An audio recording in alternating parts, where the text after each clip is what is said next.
ಇವತ್ತು ಉಗಾದಿ ಹಬ್ಬ. ಈ ಉಗಾದಿ ಹಬ್ಬದಿಂದ ಬೇವು ಬೆಲ್ಲದಂತಿರುವ ಈ ನಮ್ಮ ಮನಸ್ಸನ್ನು ಸ್ವಚ್ಛವಾಗಿ ಮಾಡಿ ಈ ನಮ್ಮ ಸಂಸಾರಕ್ಕೆ ಯಾವ ಕೆಟ್ಟ ದೃಷ್ಟಿ ಬಾರದಂತೆ ಕಾಪಾಡು ತಾಯಿ, ಕಾಪಾಡು ಅಮ್ಮ. ಬೇವಿನ ಮನಸ್ಸಿನವರಿಗೆ ಬೆಲ್ಲದಂತೆ ಮಾಡಿ. ಆದ್ರೆ ನನ್ನ ಪತಿ ದೇವರು ಹಗಲು ರಾತ್ರಿ ಕಷ್ಟ ಪಡ್ತಾ ಇದ್ದಾರೆ. ಆ ನನ್ನ ಪತಿ ದೇವರಿಗೆ ಇನ್ನಷ್ಟು ದುಡಿಯಲು ಶಕ್ತಿ ಕೊಟ್ಟು ಬಡವರು ಮಳೆ ಇಲ್ಲದೆ ಬೆಳೆ ಇಲ್ಲದೆ ಕಣ್ಣೀರು ಸುರಿತಾ ಇದ್ದಾರೆ, ಬಾಯಿ ಬಿಡಿತಾ ಇದ್ದಾರೆ.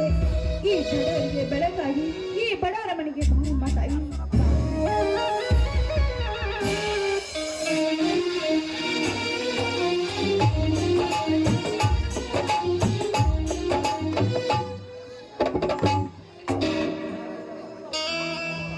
ಜಾನಕಿ, ಇದೇನದು ಇಷ್ಟೊಂದು ಸಿಂಗಾರಗೊಳಿಸಿ ಏನೇ ಯೋಚನೆ ಮಾಡ್ತಿರುವೆ?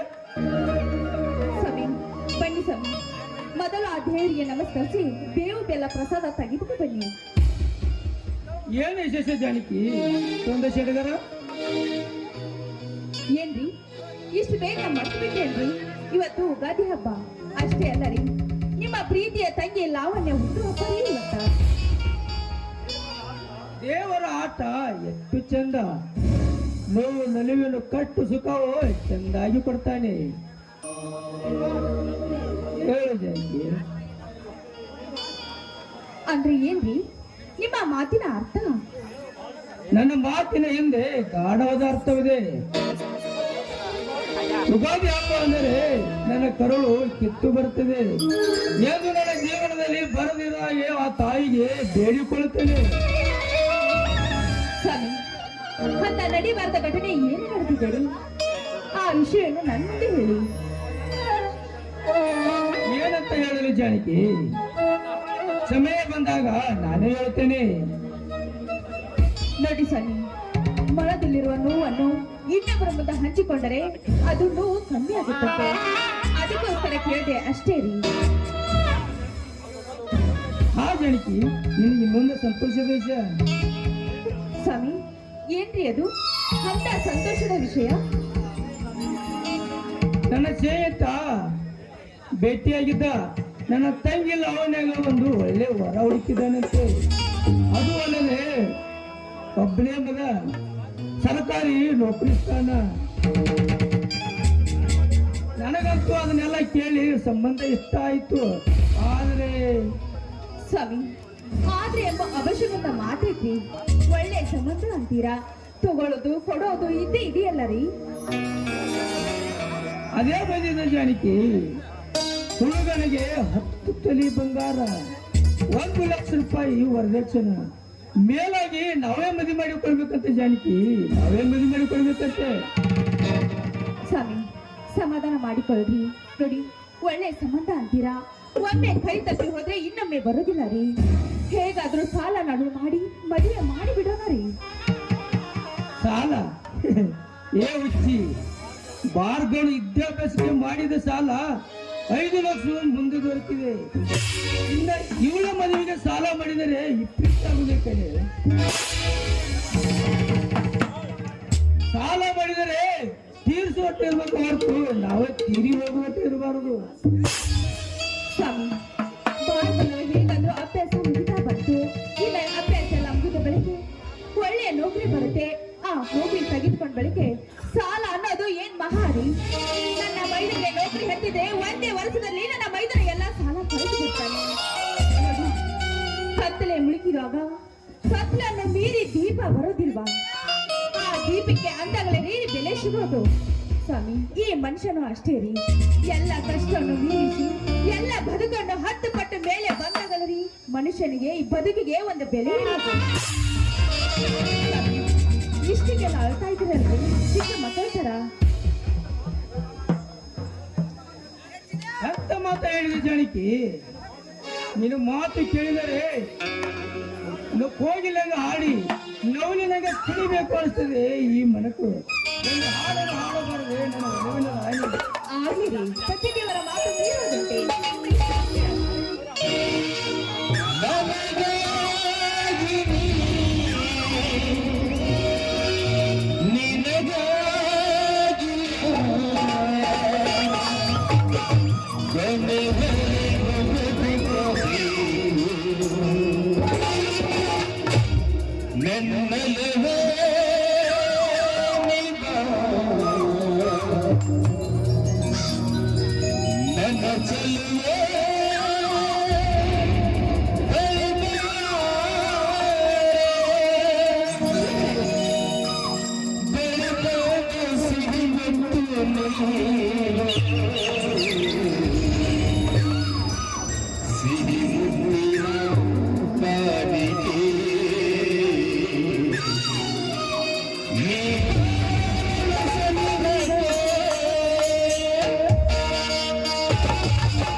ಎಲ್ಲಿ ಅವನೇ ಕಾಣುತ್ತಿಲ್ಲ, ಎಲ್ಲಿಗೆ ಹೋಗಿದ್ದಾಳೆ?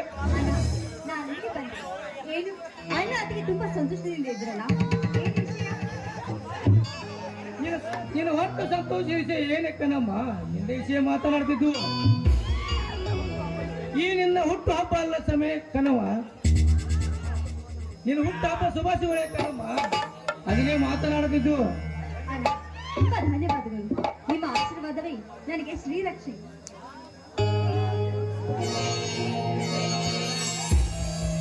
ಲಾವಣ್ಯ, ಇದೇ ಸಮಯದಲ್ಲಿ ನಿನಗೆ ಇನ್ನೊಂದು ಸಂತೋಷದ ವಿಷಯ ಅಮ್ಮ. ಅದು ನಿನ್ನ ಅಣ್ಣನ ಬಾಯಿಂದಲೇ ಕೇಳ್ತೀನಿ. ಹೌದೇ ಅಣ್ಣ? ಏನ್ ಸಂತೋಷದ ವಿಷಯ? ನಿನ್ನ ಮದುವೆ ವಿಷಯ ಕಣಮ್ಮ. ಯಾಕಣ್ಣ ಇಷ್ಟು ಬೇಗ? ನಿನ್ನ ತಂಗಿ ಭಾರವಾದಳೆ. ನನ್ನ ಮದುವೆ ಮಾಡಿ ಬೇರೆಯವರಿಗೆ ಕಳಿಸ್ಬೇಕಂತ ತೀರ್ಮಾನ ಮಾಡಿದ್ಯಾ? ಜಾನಕಿ, ಛೇ ಅಂತ ಮಾತ್ರ ಯಾಕೆ ಆಡ್ತಿದೆಯಮ್ಮ? ನಿನ್ನ ವಯಸ್ಸಿಗೆ ಬಂದೆ ಮದುವೆ ಮಾಡಿ ಕೊಡೋದು ನಮ್ಮಂತ ಹಿರಿಯರ ಕರ್ತವ್ಯ. ದಿನ ಬೆಳಗಾದರೆ ಲವ್ ಜಯ, ಕೊಲೆ ಸುಲಿಗೆ ಅತ್ಯಾಚಾರ ಇವನ್ನೆಲ್ಲ ಕೇಳಿದರೆ ಬಾಯಿಗೆ ಬಂದಂತೆ ಆಗುತ್ತಿದೆ ಜೀವ. ಇಷ್ಟು ಬೇಗ ನನ್ನ ಮದುವೆ ಬೇಡ ಅಂತ ನಾನು ನಿಮಗೆ ತಿಳಿಸ್ತಾ ಇದ್ದೀನಿ. ನೋಡು ಲಾವಣ್ಯ, ಹೆಣ್ಣಿನ ಜೀವನ ಪರಪುರ ಹೊಂದಬೇಕಂದರೆ ಗಂಡನ ಮನೆ ಸೇರ್ಲೇಬೇಕಮ್ಮ. ತವ್ರ ಮನೆ ಸೇರವಲ್ಲ. ಗಂಡನ ಮನೆಗೆ ಹೆಣ್ಣಿಗೆ ಶಾಶ್ವತ ತಂಗಿ. ನೋಡು, ಮದುವೆಯಾಗಿ ಪತಿಯೇ ಪರಮಾತ್ಮನೆಂದು ಮುಂದೆ ಸಂಸಾರ ಮಕ್ಕಳು ಮರಿ ಮುಂದೆ ಇದ್ದಿದ್ದೇ ಅಮ್ಮ. ಆದ್ರೆ ಹೆಣ್ಣಿನ ಜೀವನ ಆವಾಗಮ್ಮ ಸಾರ್ಥಕ ಆಗೋದು.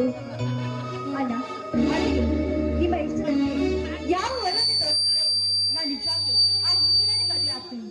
ಈಗಲಾದ್ರೂ ನಿಮ್ಗೆ ಸಂತೋಷ?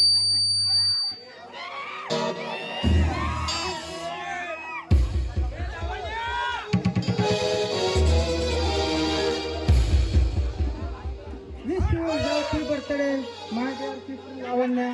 ಹೋಗು, ನಿನ್ನ ವಿಶ್ ಬೇಡ, ನಿನ್ ಗಿಫ್ಟ್ ಬೇಡ. ಅಲ್ಲ, ಒಂದ್ ಫೋನ್ ಇಲ್ಲ, ಒಂದ್ ಮೆಸೇಜ್ ಇಲ್ಲ. ಇಷ್ಟು ಬೇಗ ನಿನ್ನ ತಂಗಿ ಬೇಡವಾದ್ರೆ ಹೋಗು, ನೀ ನನ್ ಜೊತೆ ಮಾತಾಡ್ಬೇಡ. ಸಾರಿ ಕಣೆ ತಂಗಿ, ಸಾರಿ. ನೋಡು, ಬೇಡ ಅಂತ ಹೇಳಿದ ತಾನೆ, ಅದ್ಯಾವುದು ನನ್ಗೆ ಬೇಕಾಗಿಲ್ಲ.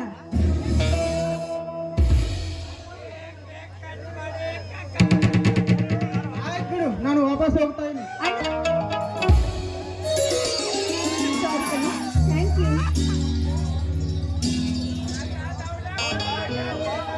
ಹೋಗಲ್ಲ, ಇದೇನಪ್ಪ ಇಟ್ಟು ಬೇಗ ನೀನು ಆಗಮನ? ಇನ್ನೇನಿಲ್ಲಣ್ಣ, ಅಭ್ಯಾಸ ಮುಗಿತಾ ಬಂತು. ಬಂದಿದೆ, ಅದಕ್ಕೆ ಮನೆಯಲ್ಲಿ ಓದಿ ಅಂತ ಬಂದೆ ಅಣ್ಣ. ಮೈದನ, ಏನು ಹೇಳ್ತಾ ಇದೀಯ ನೀನು? ಹೇಳು ಕೇಳಿ, ಊರು ಹಳ್ಳಿ, ಅದು ಅಲ್ಲದೆ ಸರಿಯಾಗಿ ಲೈಟ್ ಇಲ್ಲ. ಈ ಊರಲ್ಲಿ ಸರಿಯಾಗಿ ಜನ ಇಲ್ಲ. ಟೂರಿಸ್ಟರೇ ತುಂಬಿ ಬಂದಿರುವಾಗ ಇಲ್ಲೇ ಓದ್ತೀನಿ ಅಂತ ಹೇಳ್ತಾ ಇದೆಯಲ್ಲ? ಬೇಡ ಮೈದನ, ಬೇಡ. ನೀನು ಹಾಸ್ಟೆಲ್ ನಲ್ಲಿ ಓದೋದೇ ಒಳ್ಳೇದಪ್ಪ. ಅತ್ತಿ ಹಾಸ್ಟೆಲ್ ಇದ್ದು ಓದುವುದು ಅದು ಸುಲಭದ ಮಾತಲ್ಲ. Hostel fee 50,000. ಅಣ್ಣ, ಅತ್ತಿಗೆ ಅಣ್ಣ ಎಲ್ಲಿಂದ ದುಡ್ಡು ತರಬೇಕು? ಅತ್ತಿಗೆ ಅಣ್ಣನಿಗೂ ಇಲ್ಲಿದ್ದರೆ ನಾನು ಹೆಲ್ಪ್ ಆಗುತ್ತೆ. ಅದಕ್ಕೆ ಅತ್ತಿಗೆ ಇಲ್ಲೇ ಬಂದೆ. ಏಪ್ಪ, ಹಣದ ಚಿಂತೆ ನಿನಗೆ ಅದಕ್ಕಪ್ಪ. ಹಗಲು ರಾತ್ರಿ ದುಡಿದು ಹಣವ ಕಳಿಸಿವಪ್ಪ. ನೀ ಚಂದಾಗಿ ಅಭ್ಯಾಸ ಮಾಡು. ಇಲ್ಲಣ್ಣ, ಇಲ್ಲ ಇದು ಇಲ್ಲಣ್ಣ, ಇಲ್ಲ ಇದು ನೀನು ದುಡಿಯೋ ಆಯ್ತಲ್ಲ. ಇಟ್ಟು ದಿನ ದುಡಿದು ನಮ್ಮನ್ನು ಸಾಕಿದ್ದೆ. ಇನ್ನು ಮೇಲೆ ದುಡಿದು ನಿನ್ನ ಚೆನ್ನಾಗಿ ನೋಡಿಕೊಳ್ತೇನೆ ಅಣ್ಣ, ಚೆನ್ನಾಗಿ ನೋಡಿಕೊಳ್ತೇನೆ. ಆಯ್ತಪ್ಪ, ನೀನ್ ಎಷ್ಟದಾಗಲಿ. ಅಣ್ಣ ಅತ್ತಿಗೆ ಆಶೀರ್ವದಿಸಿ ನಿಮ್ಮ ನೆರಳಲ್ಲಿದ್ದು ನಿಮ್ಮ ಹಾಕಿ ಧರ್ಮದಾರಿಯಲ್ಲಿ ನಡೆಯುತ್ತೇನೆ ಅಣ್ಣ.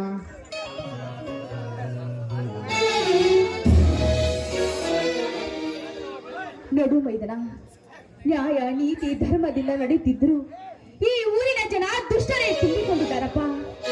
ಆಗಿರೋದು ಆ ದುಷ್ಟರ ಕಂಡು ನಾವು ದೂರ ಇರೋದು ಒಳ್ಳೇದು ಮೈದನ, ಒಳ್ಳೇದು. ಅತ್ತಿಗೆ ಈ ನಿಮ್ಮ ಮೈದನ ಹೇಳಿ ಅಂತ ತಿಳಿದೆಯಾ? ಈ ಹೇಸಿಗೆ ಜನ ಮಾಡೋ ಕೃತ್ಯಕ್ಕೆ ಈ ಭಾರ್ಗವ ಕೈ ಹಿಡಿದು ಬಂದಿದ್ದಾನೆ ಪರಶುರಾಮನಾಗಿ. ನೋಡಪ್ಪ ಸೋದರ, ಬಡವನಿಗೆ ಕೋಪ ದವಡೆ ಮೂಲಂಬಂತೆ. ನಮ್ಮಂತ ಬಡವರಿಗೆ ಕೋಪ ಆದೇಶ ಒಳ್ಳೇದಲ್ಲಪ್ಪ, ಒಳ್ಳೇದಲ್ಲ. ಏನನ್ನ ಈಗಿನ ಮಾತಿನ ಅರ್ಥ?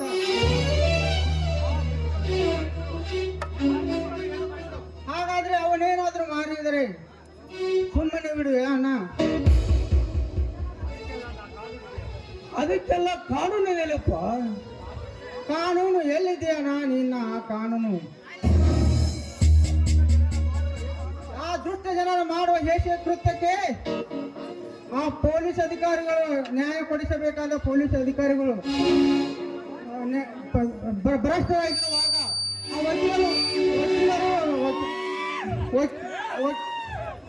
ವಕೀಲರು ಧರ್ಮ ಮಾಡುತ್ತಿರುವಾಗ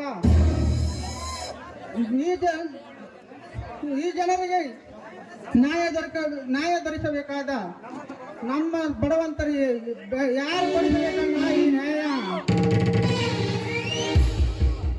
ಮೈದನ, ಭಾರ್ಗವ, ನಿನ್ನ ಮಾತು ಕೇಳ್ತಾ ಇದ್ರೆ ನಮ್ಗೂ ರೋಷ ಆವೇಶ ಉಕ್ಕಿ ಬರ್ತಾ ಇದೆ. ಆದ್ರೆ ಏನು ಮಾಡುದು ಮೈದನ? ನಮ್ಮ ಪರಿಸ್ಥಿತಿಯನ್ನು ಅರ್ಥ ಮಾಡ್ಕೊಂಡು ನಾವು ನಡೀಬೇಕು ಮೈದನ. ನೋಡಪ್ಪ, ಈ ವಿಷಯದಲ್ಲಿ ನೀನು ದೊಡ್ಡವನಾಗ್ಬೇಡ. ನಿಮ್ಮ ಅಣ್ಣನರ ಹೇಳೋ ಮಾತು ಸ್ವಲ್ಪ ಕೇಳು ಮೈದನ. ನೋಡು ಸೋದರ, ಬದುಕಿನಲ್ಲಿ ಹೆಜ್ಜೆ ಗುರುತಾ ಇರು. ಕಲಿಸಿ ಹೋಗುದು ಹೆಲ್ತಿದಿಂದ ಅಲ್ಲ, ಬಡತಿದಿಂದ. ನಮ್ಮಂತ ಬಡವರಿಗೆ ಹೇಳು ಜಾಯ್ತು ಬಡದತ್ತ ಇದ್ರೆ ಮಾಡಲು ಸಾಲ ಮಾಡಿ ಓದಿಸಿದ್ದು ಸ್ವಾರ್ಥಿಕ ಆಯ್ತು.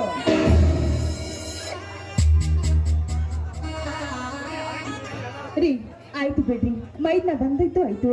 ಬನ್ನಿ, ಎಲ್ಲರಿಗೂ ಸ್ವೀಟ್ ಆದ ಅಡಿಗೆ ಮಾಡಿದ್ದೇನೆ, ಎಲ್ಲರೂ ಸೇರಿ ಊಟ ಮಾಡೋಣ. ಅದಕ್ಕೆ ಇದೇ ಸಮಯದಲ್ಲಿ ಎಲ್ಲರೂ ಸೇರಿ ಸಂಭ್ರಮದ ಹಾಡು ಹಾಡೋಣ. ಏನಂತೀರಾ?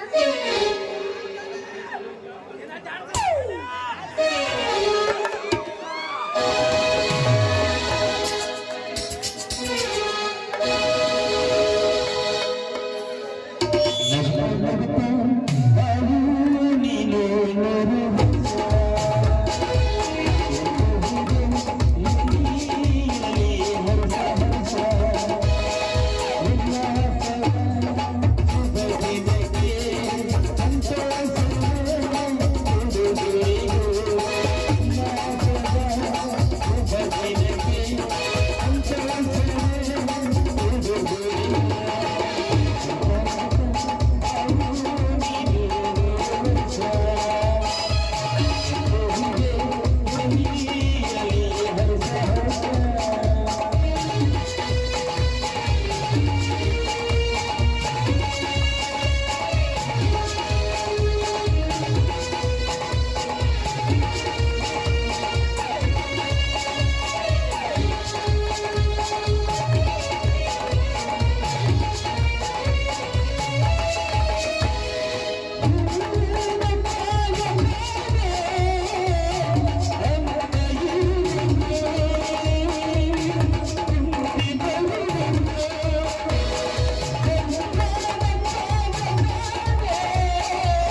ಸ್ವಾಮಿ, ಮೈದನ, ಲವಣ್ಯ, ಬರಮ್ಮ ಎಲ್ಲರೂ ಸೇರಿ ಊಟ ಮಾಡೋಣ. ಊಟ ಮಾಡೋಣ್ರಿ.